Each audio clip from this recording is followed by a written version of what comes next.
Edo Tokyo Museum. Let's learn about the history of Tokyo. But before we enter, let's bring us up to speed. Japan's history is divided into several periods. The first verifiable Japanese emperor marks the beginning of the Asuka period, and over the next 700 years, Japanese emperors would rule the country until Japan's first shogun, a hereditary military dictator, comes to power, beginning the Kamakura period, and reduces the emperor to a ceremonial role. In the late 1500s, a jostle for power culminates in the Battle of Sekigahara, where 160,000 samurai gather for the biggest samurai battle in history, fought between the western clans in Osaka and the eastern clans based in Edo, or what is now Tokyo. With the East victorious, their leader Tokugawa Ieyasu becomes the shogun of a new dynasty, and so begins the next phase of Japanese history, called the Edo period.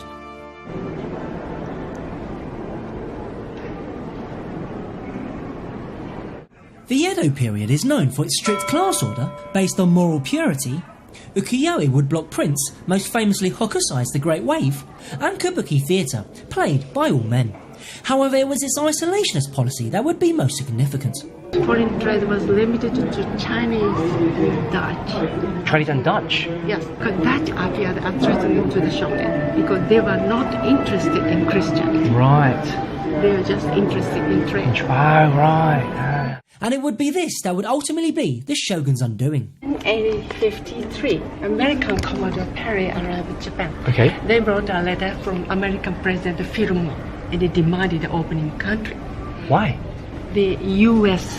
wanted to have a port for whaling. Shogun didn't have any money. Right. They wanted to avoid anyone, so they bowed to the pressure. They signed the treaty. And this resulted in Japan's economic destabilisation and anti-Western sentiment and violence, which came to a head in 1867. The Shogun was losing control of the country, and the Shogun returned the power to the emperor. After almost 700 years of shogun rule, the emperor was back in power. In this new phase of modern Japan, the emperor's first act is to move to Edo, making the city the official capital and changing its name to Tokyo. So the Tokyo means Eastern capital. Eastern capital, right.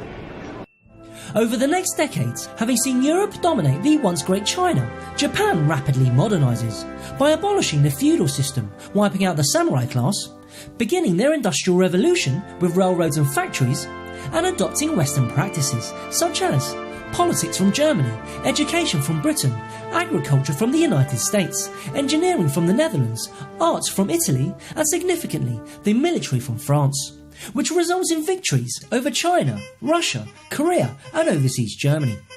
Now, as one of the world's Big Five, Japan submits the racial equality proposal as a tenet for the newly forming League of Nations, requesting that the equality of nations being a basic principle of the League, and to make no distinction on account of race or nationality. And this is happily accepted by everyone, except the US for domestic reasons, and Britain for colonial reasons, so it ended up not being accepted at all. Now, an increasingly nationalist Japan announces a dream to create the Greater East Asia Co-Prosperity Sphere, which is officially a bloc of Asian nations led by the Japanese and free of Western powers. This dream, promoted by the slogan Asia for Asiatics, would become reality in the Second World War, when Japan begins their campaign of liberation, capturing Vietnam, Laos and Cambodia from the French, Hong Kong, Malaysia, Brunei, Singapore and Burma from the British, Papua New Guinea from the Australians, Indonesia from the Dutch, East Timor from the Portuguese, the Philippines and the Pacific Islands from the Americans, and China and Thailand from, well, the Chinese and Thai. Because in reality, rather than these Asian countries being liberated, they were in fact subjugated, most infamously in the Nanking Massacre, where the then capital of China experiences 6 weeks of the most brutal rape and murder. Also within this period, Japan, without a declaration of war, conduct a surprise attack on the US naval base of Pearl Harbor, a decision reportedly described at the time by the fearful Japanese naval commander as awakening a sleeping giant. The next day, the US enters the war.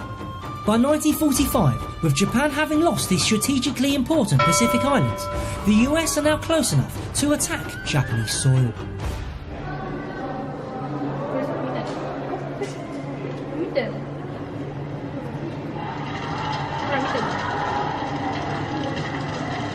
huge indiscriminate air raid carried out on the civilian quarters in downtown Tokyo.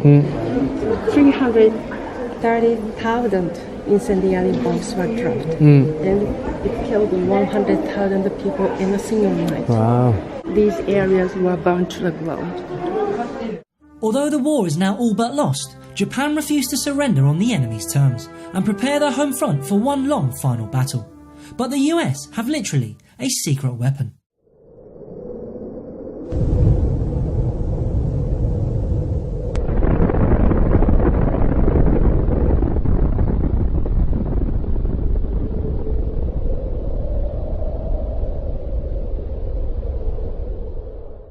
August 15th, the emperor accepted unconditional surrender. Right. And Japan was occupied by the United States. Right. And Japan lost everything. And food was always in short supply.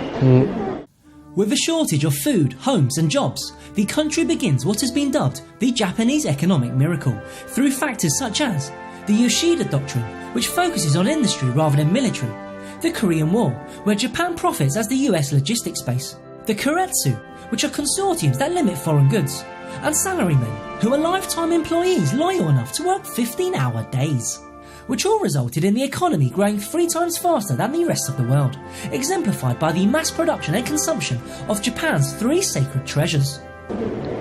In the 50s, these 3 fridge and TV and Washing machine? Yeah. Yes, these were symbol of material wealth. Right.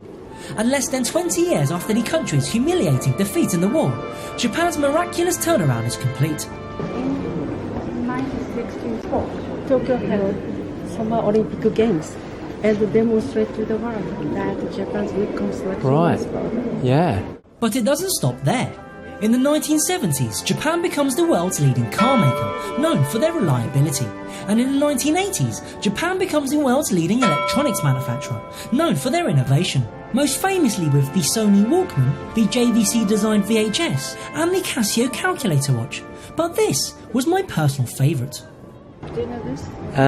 Is it like a Nintendo? Nintendo. Yeah. This is the first Nintendo. I had Nintendo. Oh, really? It is Super Mario. Wow. Today, Japan is the world's 3rd richest country, whilst Tokyo is the world's richest city, marking an incredible journey from self-isolation to world domination, then from political collapse to economic miracle.